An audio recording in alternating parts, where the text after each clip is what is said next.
बैठो तो खुद को एक कपड़े या एक चादर से ढक लो। संगत जी, भजन सिमरन वो अनंत और अपार शक्ति है जिसे हमारे सद्गुरु ने हमें सौंपा है। जब सद्गुरु हमें नामदान की दात देते हैं तो हमें कुछ बातें भी समझ आई जाती हैं। जिन बातों में से एक बात यह है कि खुद को छुपाकर भजन करना है। चाहे खुद पर कोई कपड़ा डाल लो या किसी चीज से खुद को पूरा ढक लो। और खास बात यह है कि जब हम पूरी श्रद्धा और भावना से किसी कपड़े को ओढ़कर भजन में बैठते हैं तो वह चादर या कपड़ा महज कपड़ा नहीं रह जाता, वह हमारी श्रद्धा की प्रतीक बन जाती है, एक सुरक्षा कवच बन जाती है और सद्गुरु की छांव हमें अपने आगोश में ले लेती है। इस वीडियो में इसी बात पर आधारित एक सच्ची घटना का जिक्र है, इसीलिए वीडियो को पूरा जरूर सुनना। और इस घटना के बाद आप एक और घटना भी सुनेंगे, जब एक शराबी हुजूर जी की कार से टकराकर बेहोश हो गया था। आइए सबसे पहले सुनते हैं, खुद को ढककर भजन सिमरन क्यों करना है। एक दिन की बात है, कुछ सत्संगी आपस में सत्संग के बाद चर्चा कर रहे थे। बात चल पड़ी कि क्या वाकई चादर ओढ़कर भजन करना जरूरी है। एक भाई ने कहा, हम तो ऐसे ही भजन कर लेते हैं। कुछ और संगत ने भी सहमति में सिर हिलाया और कहा, हम भी चादर के बिना ही बैठते हैं। लेकिन कुछ संगत ऐसी भी थी जो कह रही थी कि वे हमेशा चादर ओढ़कर ही भजन में बैठते हैं। वहीं पर एक बुजुर्ग बाबा बैठे हुए थे जिन्हें सभी प्रेम पूर्वक बाऊजी कहते थे और जिनका सब बेहद सम्मान करते थे। वो बाऊजी चुपचाप बैठे थे और सबकी बातें सुन रहे थे। फिर संगत ने बाऊजी की तरफ देखा और उनसे चादर से ढकने वाली बात के बारे में पूछा।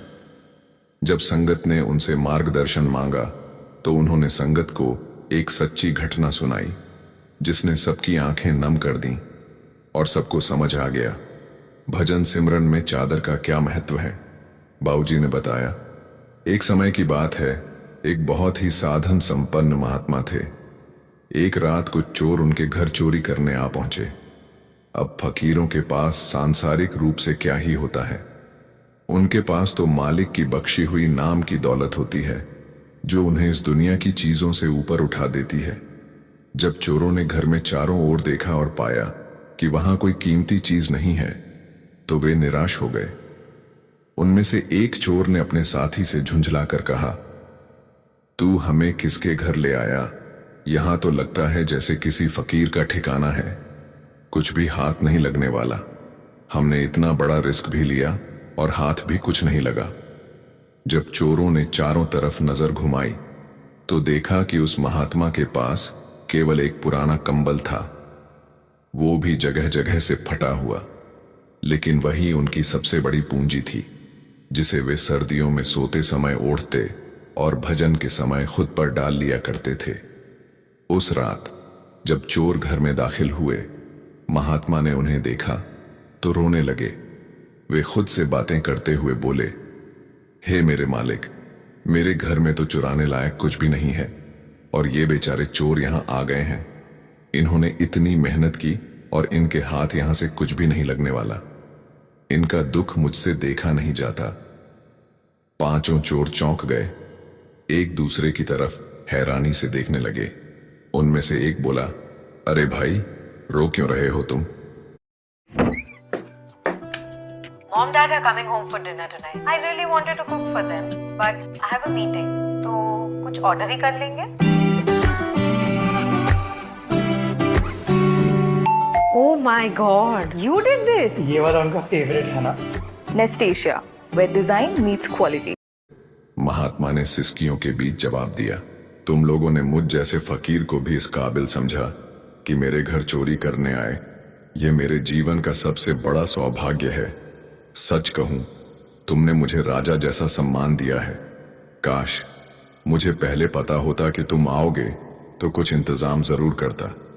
अब मेरा मन इसलिए भर आया है क्योंकि तुम्हें देने को मेरे पास कुछ भी नहीं। उनकी बातें सुनकर चोरों के चेहरे पर अजीब से भाव आ गए। वे कभी महात्मा को देखते, कभी एक दूसरे को। समझ नहीं पा रहे थे कि यह इंसान कौन है, इंसान भी है या कोई और ही दुनिया का प्राणी। चोर को देखकर अक्सर लोग शोर मचाते हैं, और ये इसलिए रो रहा है क्योंकि ये हमें कुछ दे नहीं पा रहा। महात्मा ने आगे कहा, अब जब तुम आ ही गए हो तो खाली हाथ मत जाओ। यही एक कंबल है मेरे पास, इसे ले लो। ये थोड़ा फटा हुआ जरूर है, लेकिन सर्दी में तुम्हारे बहुत काम आएगा। महात्मा जी ने आगे कहा, देखो भाइयों, मना मत करना, वरना मुझे बहुत दुख होगा कि मेरे घर से कोई खाली हाथ चला गया। चोर स्तब्ध रह गए। आज तक उन्होंने न जाने कितने घर लूटे थे, लेकिन ऐसा अनुभव कभी नहीं हुआ। अंततः भारी मन से उन्होंने वह कंबल ले लिया, लेकिन उनके हाथ कांप रहे थे, क्योंकि उन्हें पता चल गया था कि महात्मा के पास और कुछ नहीं था। वह कंबल ही उनका वस्त्र था, वही ओढ़ते थे और उसी को बिछाते थे, और अब वह कंबल भी नहीं रहा। पांचों चोरों की आत्मा जैसे कांप गई हो। वे असमंजस में थे, उन्हें कुछ समझ नहीं आ रहा था। तब महात्मा मुस्कुराकर बोले, मेरी चिंता मत करो बेटा, मुझे तो बिना कपड़ों के रहने की आदत है। मेरे पास ये मेरा एक लंगोट है, मैं इसी से काम चला लूंगा। आगे महात्मा जी बोले, सोचो तो सही, इस ठंडी रात में जब कुत्ते और दूसरे जानवर तक अपनी जगह से बाहर नहीं निकलते, लेकिन तब भी तुम लोग अपनी जान जोखिम में डालकर आए हो। अब जब आ ही गए हो तो यह कंबल ले जाओ, और अगली बार आना हो तो कुछ दिन पहले खबर दे देना, ताकि मैं कुछ इंतजाम कर सकूं, जिससे कि तुम यहां से कुछ ना कुछ चुरा सको। ये सब बातें सुनकर चोरों की हालत पतली हो चुकी थी, और वे डर के मारे तुरंत महात्मा की झोपड़ी से बाहर भागे।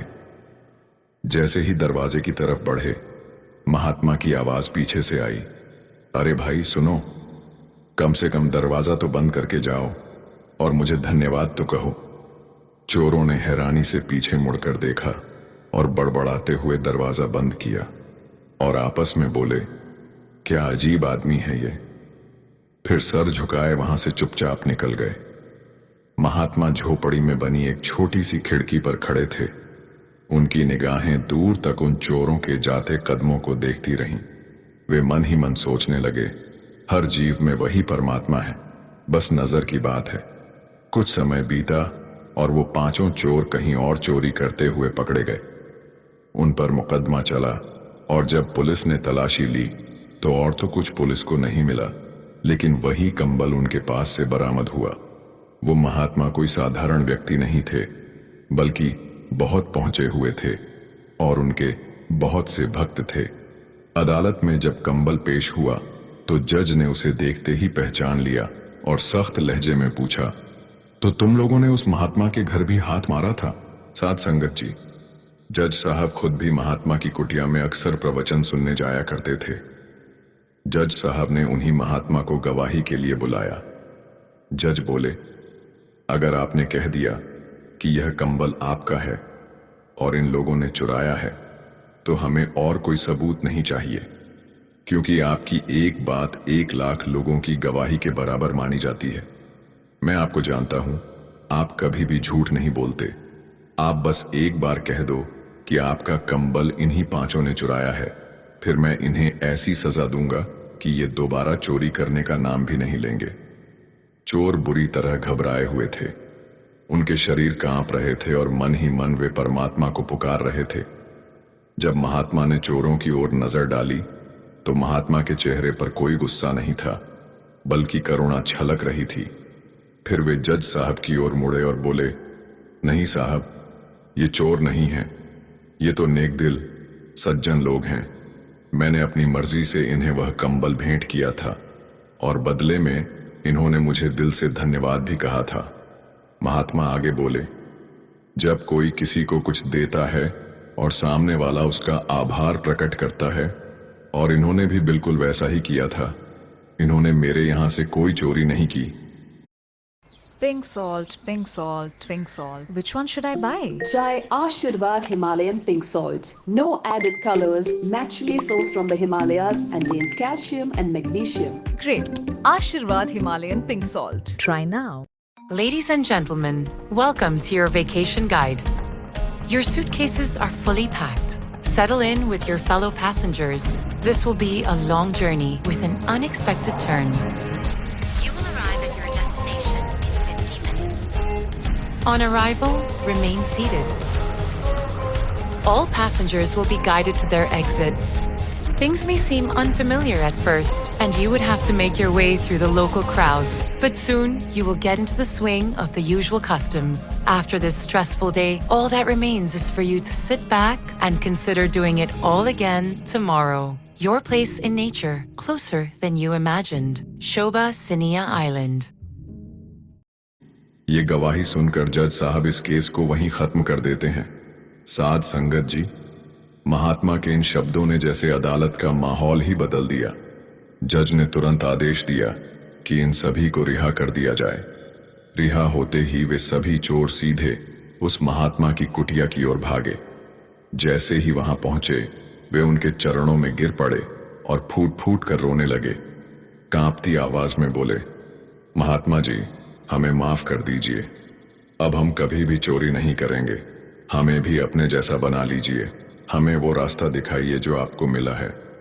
महात्मा ने उन्हें वो दौलत दी जो न तो किसी बाजार में मिलती है और न ही चुराई जा सकती है।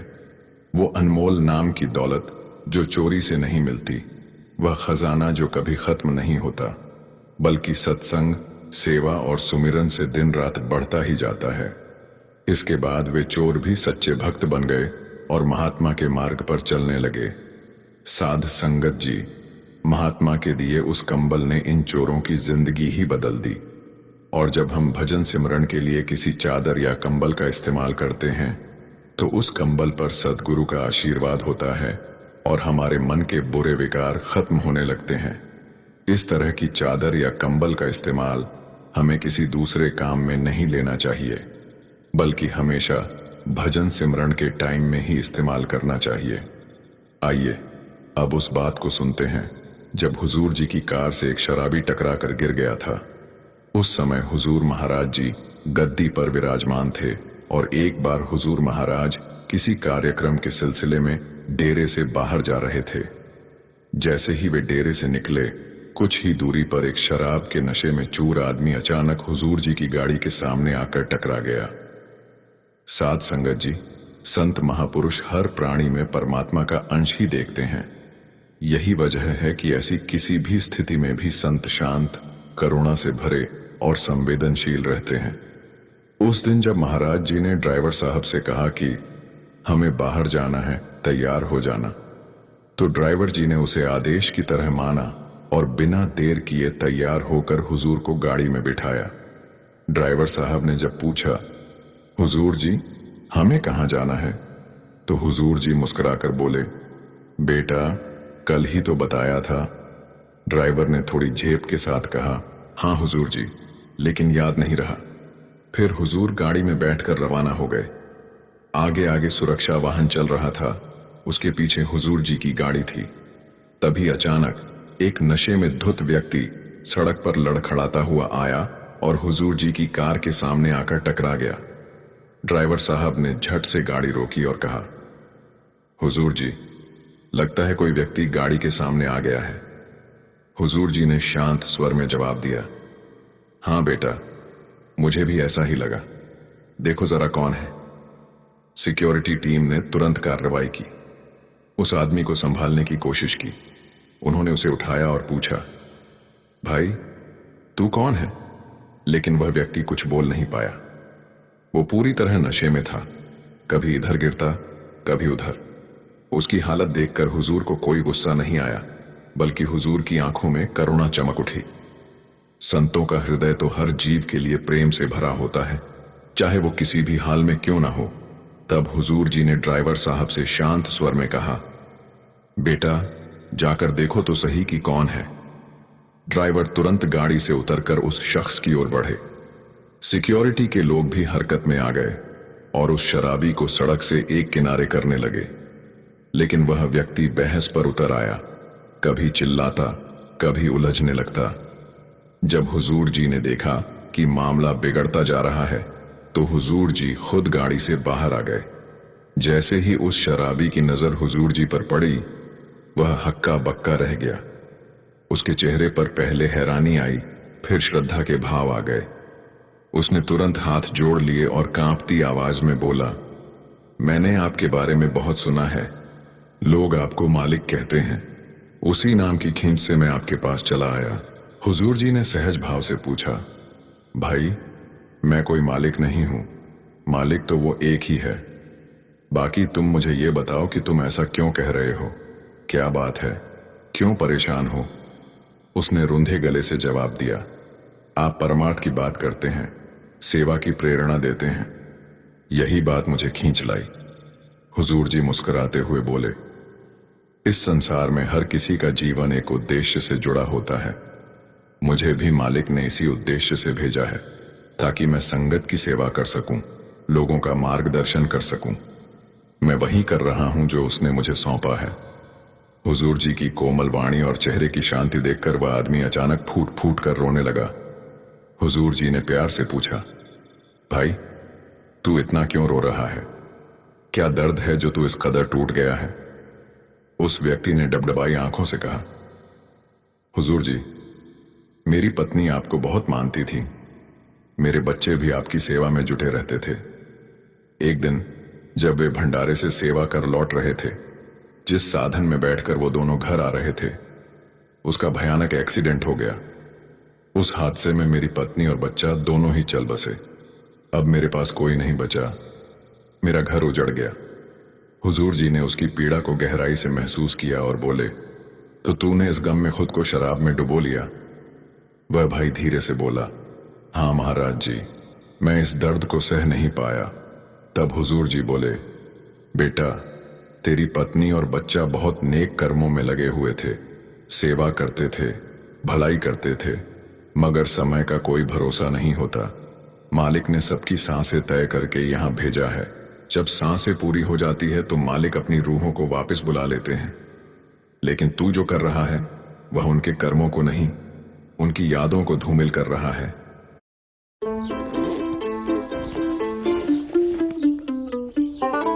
अपनों से दूर होते हैं आप कभी कभी, इसीलिए अब टेस्ट बुक कीजिए कहीं से भी।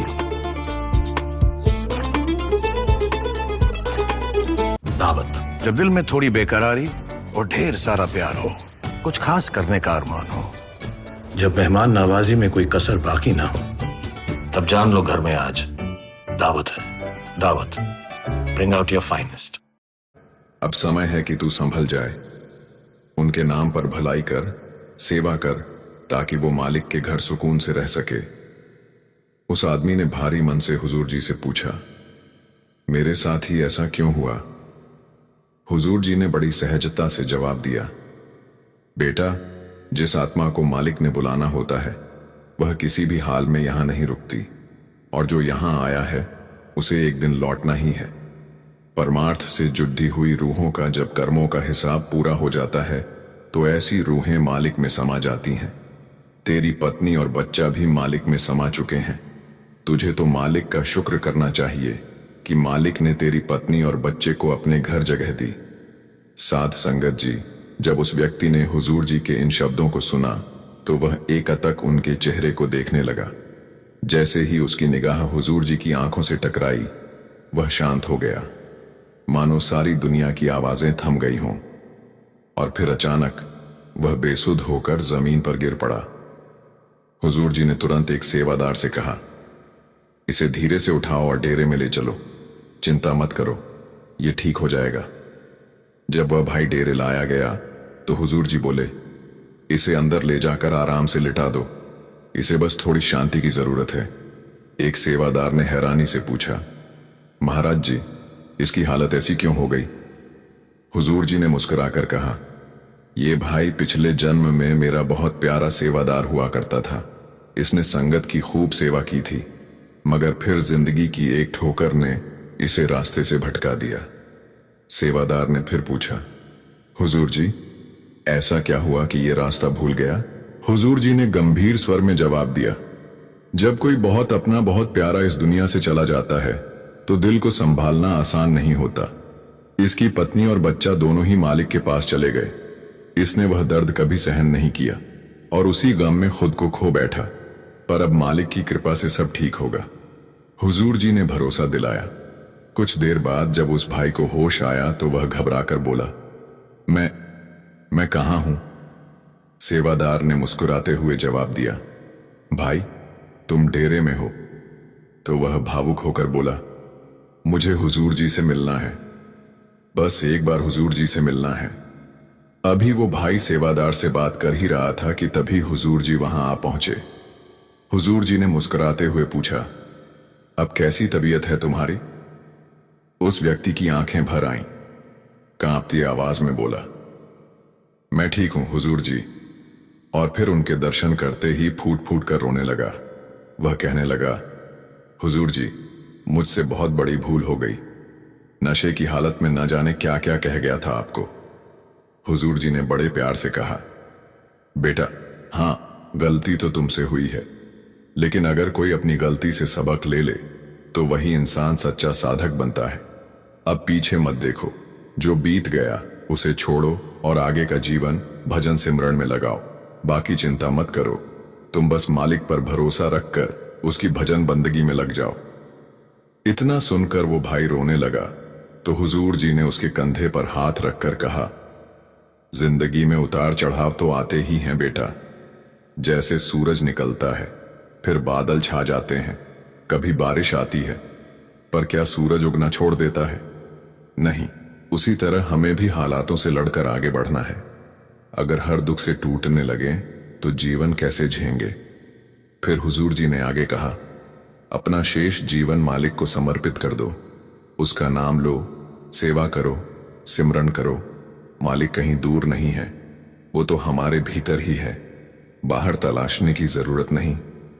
वो आदमी सिर झुकाकर बोला, हुजूर जी, आप बिल्कुल सच कह रहे हैं। आज आपके सामने वचन देता हूं कि अब से सेवा, भजन और सिमरन ही मेरी जिंदगी का मार्ग बनेंगे। हुजूर जी ने स्नेह से कहा, अब तुम डेरे में ही रहो, आज से तुम मेरी जिम्मेदारी हो, और जो कुछ तेरी पत्नी और बच्चों के साथ हुआ उसे मालिक की रजा समझकर स्वीकार करो। शायद उनका साथ बस इतना ही लिखा था। इतना सुनते ही वह फिर से रोने लगा। हुजूर जी बोले, बेटा, शराब ने तेरा बहुत कुछ छीन लिया है, अब आगे की जिंदगी को मालिक के रास्ते पर चलाकर संवार लो।